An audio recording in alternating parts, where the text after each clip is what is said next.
Om Shanti and a very good evening to all of you. हमने कल last Friday verb से जुड़े हुए सारे सब टॉपिक्स पूरे किए। जितने भी प्रकार के वर्ब है और उनसे जुड़े जितने भी नियम है वो हमने पिछले दिनों में सीखे और इसके साथ हमारा वर्ब का विषय समाप्त होता है। लेकिन नया विषय शुरू करने से पहले मैं आज की सेशन वर्ब का रिकैप यानी हमने आज तक जो भी सीखा है उसको संक्षिप्त में उसका रिव्यू कर लेते हैं, एक बार देख लेते हैं और ये सब मैं आपको टेबल्स के जरिए दिखाऊंगा। मैं जानबूझ के नेक्स्ट स्लाइड पे नहीं आ रहा हूं। आप आपके आंखों से नहीं लेकिन मन से देखिए आज तक हमने वर्ब में क्या क्या सीखा है। मैंने आपको बताया था कि क्रियापद वाक्य का बहुत ही महत्व का हिस्सा होता है और रियल में देखें तो वाक्य की वो आत्मा है, वाक्य की जान है। वो वर्ब तीन प्रकार के होते हैं, एक्शन वर्ब, ऑक्सिलरी वर्ब और मॉडल वर्ब। एक्शन वर्ब में कोई क्रिया होती है, ऑक्सिलरी वर्ब सहायक वर्ब है, वो क्रियापद की मदद करता है और मॉडल वर्ब तरीका दिखाता है किस तरह से क्रियापद में दर्शाई गई क्रिया होती है। क्रियापद का जो कॉन्जुगेशन होता है इसकी एक मर्यादा होती है और इसलिए क्रियापद के साथ साथ ऑक्सिलरी वर्ब और मॉडल वर्ब का उपयोग करना पड़ता है। जो एक्शन वर्ब होते हैं उसमें एक सब कैटेगरी होती है जिसे स्टेटिव वर्ब कहते हैं। कुछ क्रियाएं ऐसी होती है जो शुरू होती है और बंद होती है, जैसे खाना, पीना, चलना, लिखना, देखना वगैरह।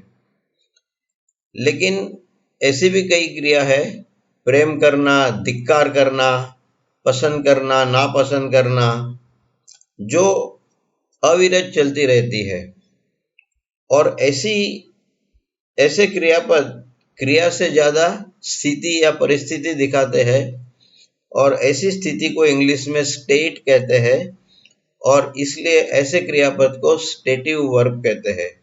लेकिन उनको नियम सारे एक्शन वर्ब के ही लागू पड़ते हैं। सिर्फ एक ही बात होती है, उसमें ज्यादातर कंटिन्यूअस एस्पेक्ट का उपयोग नहीं होता है, तीनों टेंस में नहीं होता है और इसके अलावा इनके कोई अलग नियम नहीं है।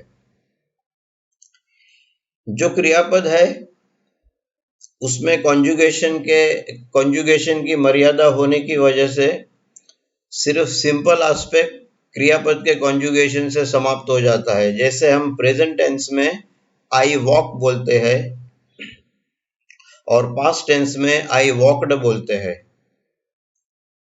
फ्यूचर टेंस तो इंग्लिश में है ही नहीं, तो इसी क्रियापद का फ्यूचर टेंस बनाने के लिए हमें कॉन्जुगेशन नहीं करना पड़ता है वॉक का, लेकिन हम उसमें विल नाम के मॉडल वर्ब का उपयोग करते हैं। हिंदी में हम वॉक का कॉन्जुगेशन करते हैं फ्यूचर टेंस के लिए, मैं चलूंगा, जो एक ही कॉन्जुगेशन एक ही शब्द से हमारा काम हो जाता है भविष्य काल दिखाने का। लेकिन इंग्लिश में ऐसा नहीं होता, वॉक का कॉन्जुगेशन नहीं होता। वर्तमान काल प्रेजेंट टेंस में भी आई वॉक है, फ्यूचर टेंस में भी आई वॉक है और इसीलिए फ्यूचर टेंस में बीच में विल आता है। सिंपल एस्पेक्ट के अलावा कंटिन्यूअस एस्पेक्ट में भी क्रियापद की अपनी मर्यादा होती है और इस मर्यादा को दूर करने के लिए सहायक क्रियापद यानी ऑक्सिलरी वर्ब की जरूरत पड़ती है।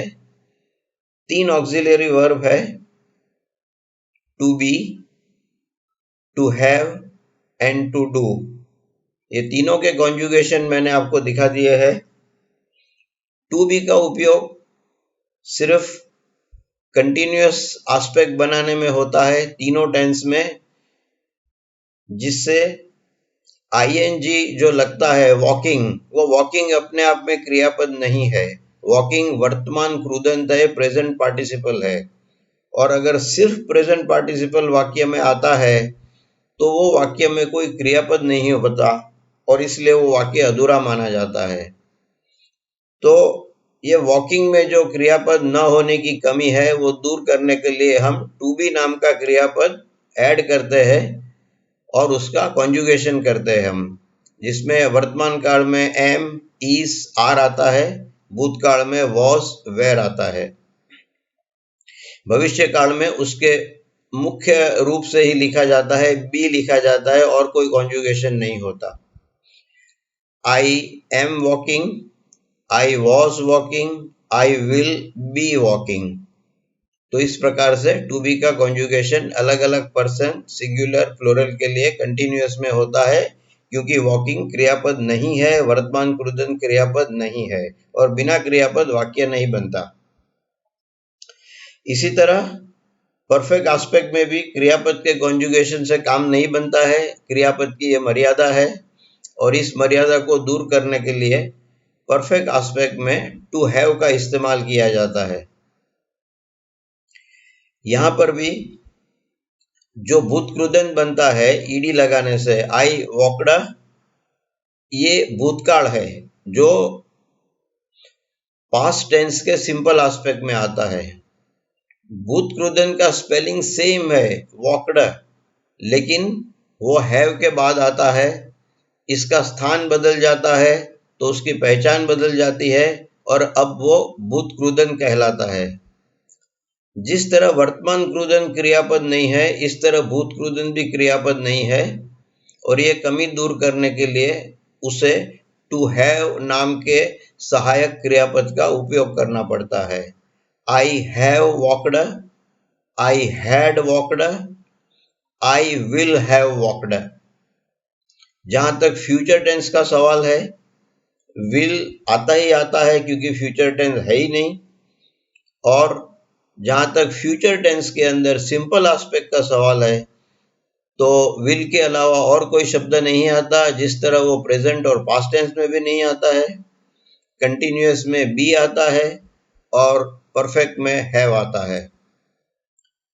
ये कॉन्जुगेशन में हमने ये भी देखा कि एक विचित्र नियम है इंग्लिश में कि जब चार ग्रह की युति होती है तो कई बार ऐसे समय को बड़ा शुभ या कई बार बड़ा अशुभ माना जाता है। मुझे शुभ अशुभ का तो नहीं पता, लेकिन जब चार ग्रह की युति है तो अंग्रेजी में एक विचित्र नियम लागू होता है। जैसे अगर टेंस प्रेजेंट टेंस है, वर्तमान काल है, एस्पेक्ट सिंपल है, पर्सन थर्ड पर्सन है जिसे आप हिंदी में अन्य पुरुष कहते हैं, उत्तम पुरुष, मध्यम पुरुष, अन्य पुरुष, इंग्लिश में first person, second person, third person, तो थर्ड पर्सन है और सिंगुलर है। मतलब ये चार ग्रह हो गए, present tense, simple aspect, third person और सिंगुलर। तो सारे क्रियापद के पीछे एस लगता है और हैव का भी हैस हो जाता है। ये बिल्कुल विचित्र नियम है और आपको याद रखना है। इसके अलावा हमने देखा कि क्रियापद रेगुलर होता है, इरेगुलर होता है। रेगुलर यानी ईडी लगाने से भूतकाल भी बनता है और ईडी लगाने से भूतकृदंत भी बनता है।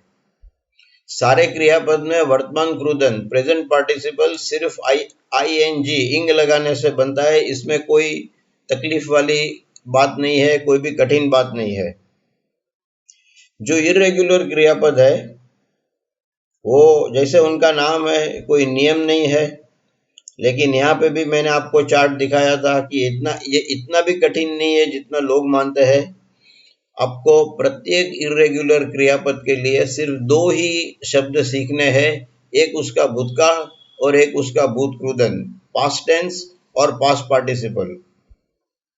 ये दो शब्द सीखने से, ये दो शब्द कंठस्थ करने से आप किसी भी इरेगुलर क्रियापद का फुल कॉन्जुगेशन कर सकते हैं। फुल कॉन्जुगेशन मतलब तीनों टेंस और चारों एस्पेक्ट, हमने आज तक 3 एस्पेक्ट सीखे हैं, तो हम इस वक्त सिर्फ 3 एस्पेक्ट की बात करेंगे। तो 3 टेंस और 3 एस्पेक्ट 9 वाक्य आप बना सकते हैं अगर इस इर्रेगुलर क्रियापद का आपको भूतकाल मालूम है और भूतकृदंत मालूम है। मैंने जितनी भी आपकी सेशन ली है इसमें पीपीटी फाइल की स्लाइड्स बनाई थी, छोटे छोटे वाक्य बनाए थे, और इन वाक्य को पढ़ने के बजाय मैंने जैसा मेरा तरीका है उस तरीके से आपको सिखाया था कि किस तरह से इंग्लिश में वर्ब के अलग अलग नियम होते हैं। लेकिन मेरा मानना है कि लंबे या छोटे वाक्य लिखने के बजाय अगर इसी चीज को एक छोटे से टेबल द्वारा दिखाया जाए तो देखने वाले को, पढ़ने वाले को बहुत अच्छी तरह से समझ में आ जाता है क्या नियम है। और इस तरह के टेबल्स मैंने शायद हर सेशन में आपको दिखाए थे, और मैं आशा रखता हूं कि आपको वो अच्छे लगे होंगे और काम के होंगे आपके। अब हम रिकैप का पहला टेबल देखते हैं। आप देखेंगे 5 सीरियल नंबर्स है, एक में टाइटल्स है, और 2 से लेके 5 तक मैंने 4 प्रकार के क्रियापद रखे हैं। सॉरी, एक में भी क्रियापद का ही नाम है, टाइटल की कोई जरूरत नहीं है। 1 से लेके 5 तक अलग अलग क्रियापद है, और मैंने उसके नियम बहुत सिंपल शॉर्ट में रखे हैं ताकि आपको देख के ही पता चल जाए कि हमने क्या सीखा था, क्या पढ़ाया था। एक्शन, अभी देखिए हम हॉरिजॉन्टली जाएंगे। Action verb, serial number 1 action verb, इसके बाजू में रेगुलर, इर्रेगुलर। यहाँ मैंने 2 एग्जाम्पल दिए हैं, टू वॉक, टू कुक, ये हमने वही लिए थे जो सेशन में लिए थे। Irregular, to come, to go. ये दोनों प्रकार के क्रियापद ट्रांजिटिव यानी सकर्मक हो सकते हैं, इनट्रांजिटिव यानी अकर्मक हो सकते हैं, या डाई ट्रांजिटिव यानी द्विकर्मक हो सकते हैं। जैसे सेंड, भेजना, तो भेजना, कहना, देना, इस प्रकार में 2 चीज आती है। एक तो आपने क्या भेजा और दूसरा किसको भेजा। जब मैं आपको नाउन सिखाऊंगा तो ये भी बताऊंगा किस तरह से, और वाक्य की रचना सिखाऊंगा तो बताऊंगा आपको किस तरह से दोनों क्रियापद को ढूंढना है। यहाँ पर हमारा ध्यान सिर्फ क्रियापद पे है, इसलिए वो बात मैं इस वक्त नहीं करता हूं।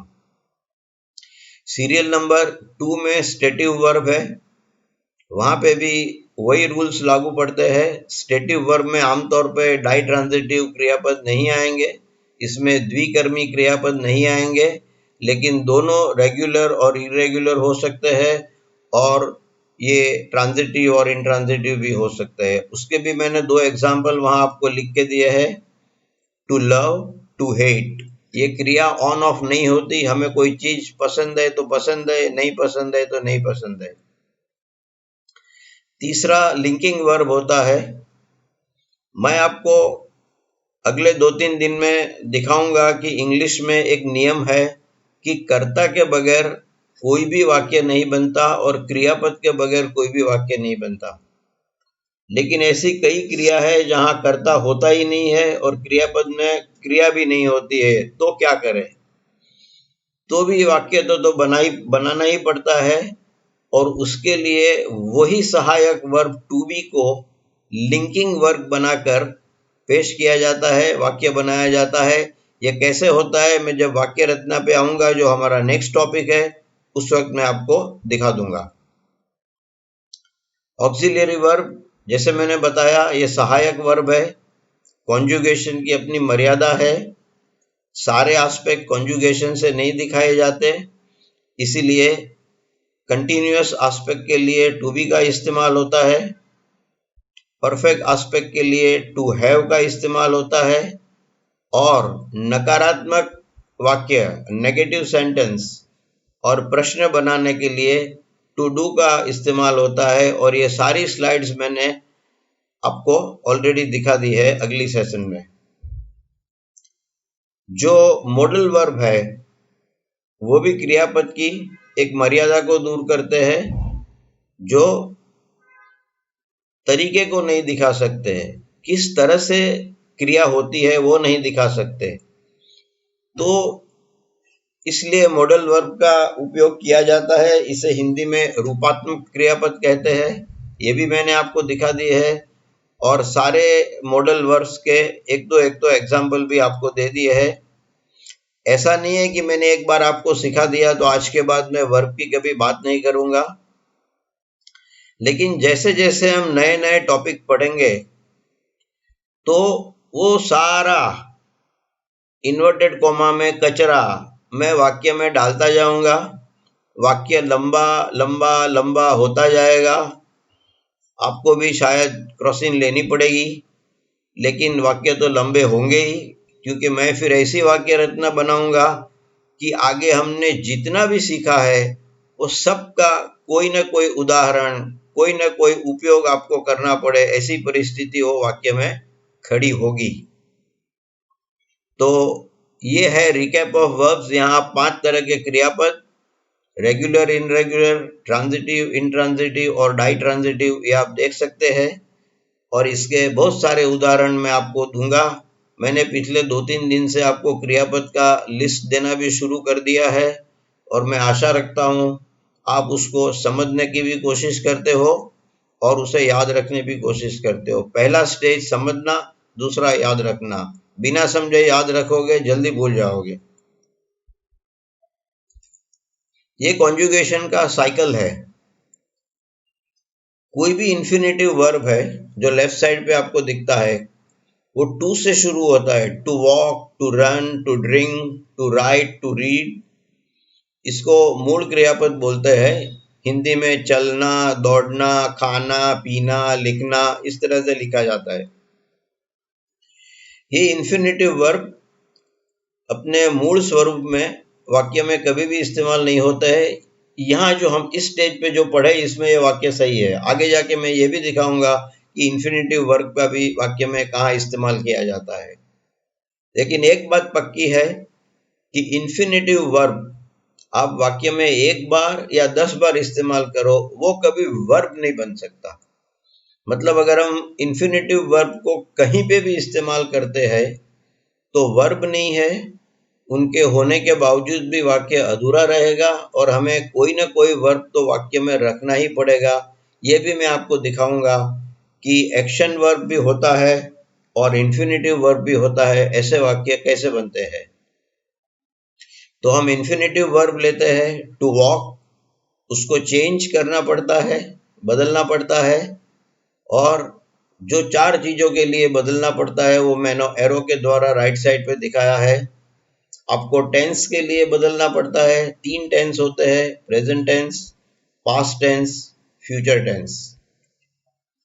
4 एस्पेक्ट होते हैं, 3 हमने देख लिए, सिंपल एस्पेक्ट, कंटिन्यूअस एस्पेक्ट और परफेक्ट एस्पेक्ट। चौथा एस्पेक्ट है परफेक्ट कंटिन्यूअस एस्पेक्ट। ये मिश्रा एस्पेक्ट है, परफेक्ट भी है, कंटिन्यूअस भी है, समझने में थोड़ा कठिन है और आज वो हम पढ़े या ना पढ़े हमारे बीच में नहीं आएगा, इसलिए मैंने उसको साइड में रख दिया है। जब हम एक लेवल पे आ जाएंगे तो वो भी मैं आपको सिखा दूंगा। फिर कॉन्जुगेशन में पर्सन का भी ध्यान रखा जाता है। First person, second person, third person, उत्तम पुरुष, मध्यम पुरुष, अन्य पुरुष, और प्लूरलिटी यानी एक वचन है या बहुवचन है, इसका भी ध्यान रखा जाता है। जैसे मैंने कहा ये चारों ग्रह साथ में आते हैं तो वॉक का वॉक्स होता है, हैव का हैज होता है, और ये नियम हमें ध्यान रखना है। बड़े बड़े लोग भी ये नियम को नज़रअंदाज करते हैं और जब लंबे लेटर्स या लंबे नोट्स लिखते हैं तो इनसे गलती हो जाती है, एस लगाना भूल जाते हैं। मैंने आपसे और एक रिक्वेस्ट की थी कि आप जितने भी इंग्लिश शब्द है कंठस्थ कर लो, क्योंकि बार बार मैं हिंदी नहीं बोल सकता। अगर हिंदी ही बोलता रहूंगा तो आप इंग्लिश नहीं सीख पाएंगे। मेरे लिए कोई प्रॉब्लम नहीं, आप हिंदी कहो तो सारे शब्द हिंदी में बोलूंगा, लेकिन हम यहाँ इंग्लिश सीखते हैं तो मेरी भी फर्ज बनती है मैं धीरे धीरे हिंदी शब्द कम करता जाऊं और इंग्लिश शब्द बढ़ाता जाऊं। अब कौन से इंग्लिश शब्द आपको कंठस्थ करने हैं? क्या आपने लिस्ट बनाया है, कोई टेबल बनाया है? अगर नहीं बनाया है तो मैंने एक प्रयत्न किया है आपके लिए, देखते हैं क्या है। शब्द भंडार को वोकेबुलरी बोलते हैं, और मैंने इस चार्ट में आपको 3 चीज दी है। इंग्लिश शब्द दिया है, उसका उच्चार भी लिखा है और उसका भाषांतर भी लिखा है। मैं मानता हूं कि इस टेबल की वजह से आपको रेडीमेड लिस्ट मिल जाएगा, रेडीमेड उच्चार मिल जाएगा और रेडीमेड भाषांतर भी मिल जाएगा। ये आपको कंठस्थ करना है। ये सारे शब्द मैंने सेशंस में कवर कर लिए हैं, ये नए नहीं है आपके लिए। और अगर गलती से कोई एक आधा शब्द छूट गया है मुझसे, तो आप इसकी प्रिंट आउट पे पेन से लिख सकते हैं। मुझे ऐसा लगता है कि इसको पढ़ने की कोई ज़रूरत नहीं है। ये कोई ऐसा नहीं है जो आप समझ नहीं पाओगे। ये अभी सिर्फ प्रैक्टिस का सवाल है। चाहे आप 10 बार में कंठस्थ कर ले, या बार या 15 या 20 बार पढ़ के, लेकिन कंठस्थ तो करना ही पड़ेगा, क्योंकि धीरे धीरे मैं इन शब्दों का हिंदी शब्द प्रयोग बंद कर दूंगा मैं। ये दूसरा लिस्ट है वोकेबुलरी का, जो हमने पिछले सेशंस में देखे, और ये तीसरा लिस्ट है। तो आप इन 3 लिस्ट को कैसे भी करके कंठस्थ कर ले। आपके टेबल पे, आपके किचन में, आपके फ्रिज पे, जहां इसकी प्रिंट आउट रखनी है रख लीजिए, और ऐसी जगह पे रखिए कि आपको वो बार बार दिखाई दे, और तभी आपको ये याद रह जाएगा। अब मैं आपके सामने मुखवास पेश करता हूं। मैं एक ऐसा भी दिन आएगा जब मैं आपको मुखवास देना बंद कर दूंगा। इसकी वजह यह है कि हम जब वाक्य बनाना शुरू करेंगे, तो जो नए नए शब्द है, जो नई नई चीज मुझे आपको कहनी है, वो मैं उस वाक्य के अंदर ही डाल दूंगा, ताकि हमारा टाइम भी बच जाए और आप भी नई नई चीज सीखते रहे। यहाँ सीरियल नंबर 1 और 2 दो अलग प्रकार के शब्द मैंने रखे हैं। फॉर्मल यानी औपचारिक। समझो मैं कोई बड़ी कंपनी में ही नौकरी करता था। जब हम दूसरी कंपनी वाले को मिलने जाते हैं कंपनी के काम से, तो हमारी मीटिंग बड़ी फॉर्मल होती है। वो मेरा फ्रेंड नहीं है, मेरा सगा नहीं है, मेरा संबंधी नहीं है, कुछ भी नहीं है, मेरा पड़ोसी नहीं है। तो हम सिर्फ कंपनी की बात करते हैं, दूसरी माता पच्ची नहीं करते। तो ऐसे रिलेशन को फॉर्मल बोलते हैं। ऑफिस में हम जो कपड़े पहनते हैं उसको भी फॉर्मल्स बोलते हैं। हम ऑफिस में टी शर्ट पहन के नहीं जा सकते। ऑफिस का अपना ड्रेस होता है, ऑफिस के अपने नियम होते हैं, और इस प्रकार की जो हमारी ड्रेस होती है, इस प्रकार का जो हमारा बिहेवियर होता है, वर्तणुक होती है, तो उसको औपचारिक यानी फॉर्मल बोलते हैं। लेकिन जब हम मित्र को मिलते हैं, सगे संबंधी को मिलते हैं, अड़ोसी पड़ोसी को मिलते हैं, तो हम टी शर्ट में भी जा सकते हैं। तो इसे इनफॉर्मल कहते हैं, अनौपचारिक। ये दो काम के शब्द है, बार बार आपको सुनने मिल सकते हैं आगे। इंग्लिश में ऐसे कई शब्द हैं जहां एक ही शब्द के 2 मीनिंग होते हैं, या उनके बीच में स्पेलिंग में बहुत ही कम अंतर है। ऐसे 3 शब्द मैंने आपको सीरियल नंबर 3, 4 और 5 में रखा है। सीरियल नंबर 3 में है वेर, जो आर का भूतकाल है। ये टू बी का कॉन्जुगेशन है। आई एम, ही इज और दे आर। इसका भूतकाल हो जाएगा I was, he was, they were. तो ये वेर जो है वो आर का भूतकाल है, और टू बी नाम का जो इन्फिनेटिव क्रियापद है, ऑक्सिलरी वर्ब है, सहायक क्रियापद है, उसका कॉन्जुगेशन है। सीरियल नंबर 4 में जो वेर है, इसका मतलब होता है वस्तु। जब आप एग्जाम्पल पढ़ोगे तो आप 1 मिनट में समझ जाओगे कि वस्तु ही है ये। जैसे हम वेयर हाउस कहते हैं। आजकल कोई गोडाउन शब्द का उपयोग कॉर्पोरेट लाइफ में नहीं होता है। जहाँ भी बड़े बड़े गोडाउन्स जो थे उसको आज वेयर हाउस बोले जाते हैं, और आप जो भी चीज खरीदते हैं, रेफ्रिजरेटर, पंखा, ये वो सब पहले अहमदाबाद के बाहर या आपके सिटी के बाहर किसी बड़े वेयर हाउस में होलसेल में आती है, और जो छोटे छोटे डीलर्स होते हैं, दुकान होते हैं, उनको डिलीवरी की जाती है और वहां से आपको मिलता है। तो ये है वेयर हाउस। इसलिए कंप्यूटर में भी जो आपका कीबोर्ड है, आपका जो स्क्रीन है, आपका जो सीपीयू है, उसको हार्डवेयर बोलते हैं, क्योंकि वो हार्ड है, आप भौतिक है, देख सकते हैं आप उसको। और कंप्यूटर के अंदर जो प्रोग्राम है जिसे आप न देख सकते हैं न छू सकते हैं, इसको सॉफ्टवेयर बोलते हैं। ये वेयर शब्द से ही ये दो शब्द आए हैं। और 5 नंबर पे है टू वेयर, यानी पहनना। उसका एग्जाम्पल भी मैंने बाजू में दिया है, we wear light woollens in winter. ये जो 5वां शब्द है टू वेयर, इससे सीरियल नंबर 6 से लेके 10 तक के शब्द आए। जब आप किसी मॉल में जाते हैं या कपड़े की दुकान में, रेडीमेड कपड़े की दुकान में जाते हैं, तो जब सेल्समैन पूछता है कि आपको क्या चाहिए, तो आप बोलेंगे मुझे पार्टी वेयर चाहिए। फिर आपको वो ऑफिस वाले क्रीम और ग्रे और व्हाइट कलर के शर्ट नहीं दिखाएंगे, ये पार्टी वेयर हो गया। नंबर 7 पे ऑफिस वेयर, आपको ऑफिस में पहन सके ऐसे कपड़े चाहिए, तो आप उसको बोलेंगे मुझे ऑफिस वेयर लेने, तो आपको वो सेक्शन में ले जाएगा वो। जिस शहर में ठंड बहुत गिरती है वहाँ विंटर वेयर होते हैं, वहाँ लाइट वुलन या हैवी वुलन्स पहनने पड़ते हैं, तो उसको विंटर वेयर कहते हैं। शर्ट भी हाफ स्लीव से फुल स्लीव का हो जाता है। गर्मी बहुत पड़ती है, वहाँ समर वेयर अलग कपड़े होते हैं। और जब आप शाम को किसी को मिलने जाते हैं, छोटी मोटी पार्टी में जाते हैं, वो बड़ी पार्टी नहीं है, पार्टी वेयर 6 नंबर पे है, लेकिन फिर भी आप जब 7 नंबर पे 10 नंबर की बात करूं, तो कहाँ डिनर पे जाते हैं, कहाँ मिलने जाते हैं, कोई गेट टुगेदर है, तो इसको आप इवनिंग वेयर कहते हैं। तो इस तरह से ये ड्रेस के नाम आए हैं। अब मैं आपको 4 क्रियापद देता हूं मैं।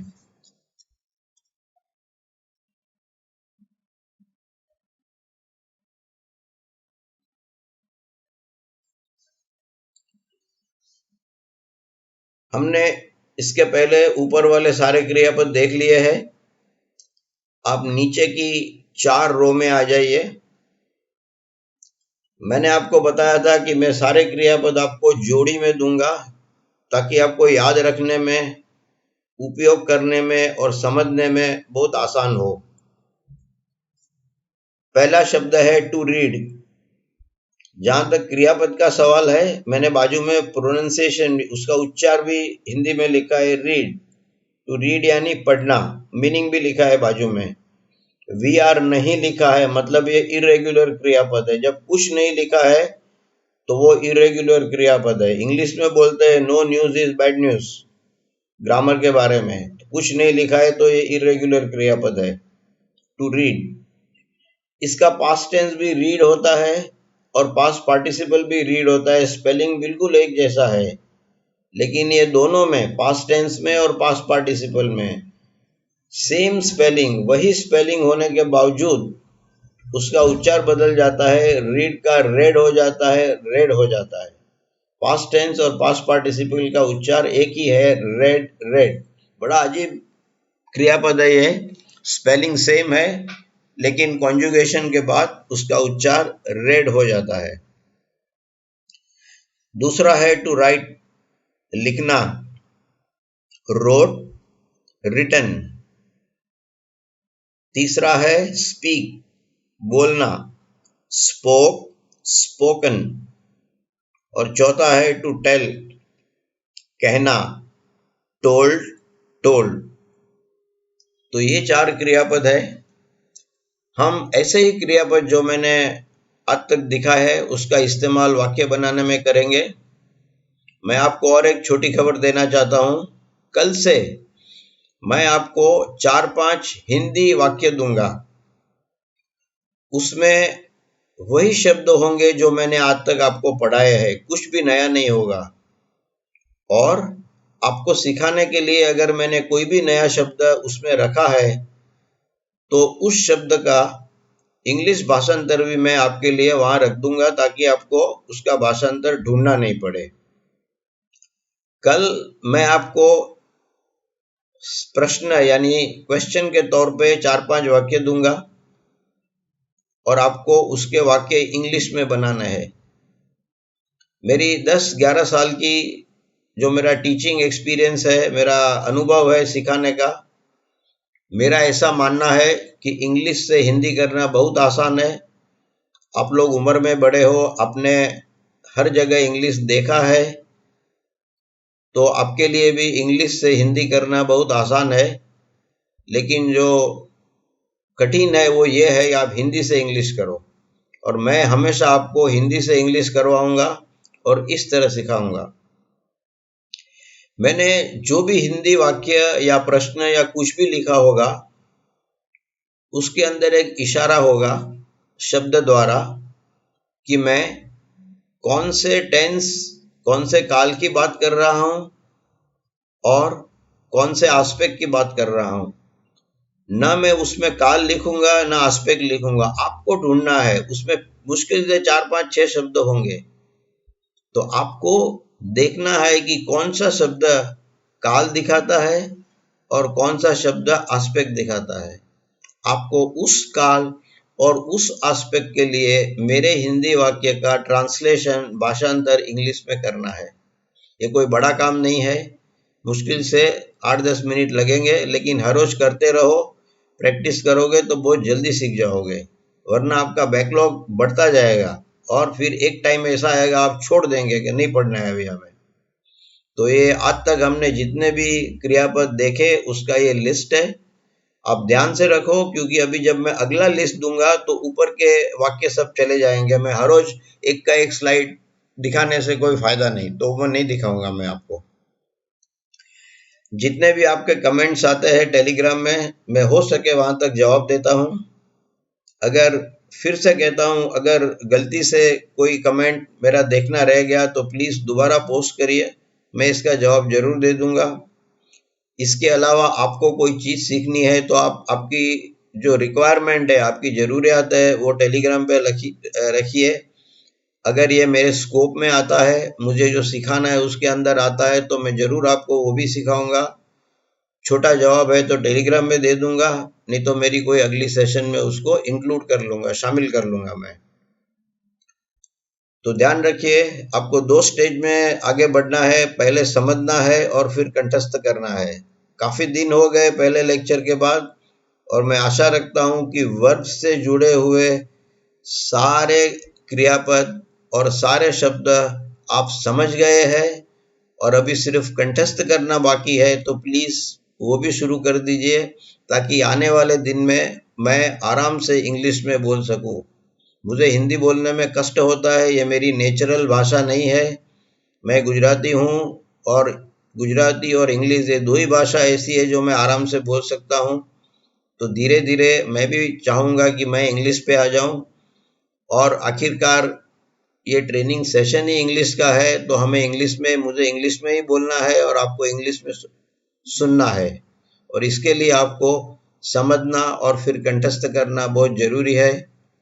इसके साथ ओके, जाने से पहले और एक बात बता देता हूं कि जिस तरह वाक्य में क्रियापद बहुत महत्व का होता है, इसी तरह वाक्य में कर्ता और कर्म भी बहुत महत्व के होते हैं। और कर्ता और कर्म हमेशा नाउन होते हैं, जिसे आप हिंदी में संज्ञा कहते हैं। तो कल से हम ये नाउन के बारे में सीखना शुरू करेंगे, और इस बीच में आपको कुछ ऐसे वाक्य सिखाऊंगा जो क्रियापद, क्रिया वाले क्रियापद की व्याख्या में नहीं बैठते हैं, लेकिन इंग्लिश में इसी तरह लिखा जाता है, जो हिंदी से बड़ा अलग है। तो अगर आप हिंदी के प्लेटफॉर्म पे खड़े रह के इंग्लिश सीखने का प्रयत्न करोगे तो ऐसे वाक्य नहीं बना पाओगे। जैसे बारिश गिरता है, तो गिरने की क्रिया कौन करता है? भगवान करता है, मनुष्य करता है, कहीं नहीं लिखा। तो इस प्रकार के वाक्य कैसे बनाना वो मैं आपको सिखाऊंगा धीरे धीरे। तो हम वाक्य की शुरुआत करेंगे और नाउन सीखेंगे, और फिर जो आपको वाक्य आएंगे उसमें नाउन और क्रियापद का समन्वय रहेगा। आपका वर्ब का भी रिवीजन होता रहेगा, और आप नए नए नाउन भी सीखते जाओगे। और फिर मैं नाउन और क्रियापद से जुड़े हुए कुछ विषय सिखाऊंगा, नाउन के साथ एक बड़ा विषय जुड़ा हुआ है, उसको सर्वनाम कहते हैं, प्रोनाउन कहते हैं। ये थोड़ा समझने में भी मुश्किल है, खास करके इंग्लिश में। हिंदी में भी करीब करीब वही नियम है, लेकिन हिंदी आपकी मातृभाषा है तो आपको समझने में कोई तकलीफ नहीं होती है। और नाम के साथ विशेषण जुड़ा हुआ होता है, एडजेक्टिव, वो भी सिखाऊंगा।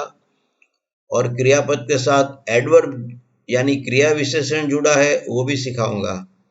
इससे हम बहुत ही अच्छे रिच सेंटेंस वाक्य बना सकेंगे और हम इस दिशा में जरूर जाएंगे। आपका सहयोग चाहिए। आप हर रोज 4-4, 5-5 छोटा छोटा जो एक्सरसाइज देता हूं कल से, वो लिखते रहिए, आपको बहुत फायदा होगा। ये मेरा अनुभव है और मुझे विश्वास है आप इंग्लिश आराम से लिख सकोगे, आराम से बोल सकोगे। मैं कभी भी आपका होमवर्क चेक नहीं कर पाऊंगा, मैं आपको सुन नहीं पाऊंगा, लेकिन इसलिए रिक्वेस्ट करता हूं कि बोलते रहना, नहीं तो आपकी जीभ को प्रैक्टिस नहीं मिलेगी और आप नहीं बोल पाएंगे। इसके साथ आज की सेशन में यहाँ बंद करता हूँ। कल वाक्य और नाउन से शुरू करेंगे। Om Shanti and see you tomorrow evening once again. Thank you very much.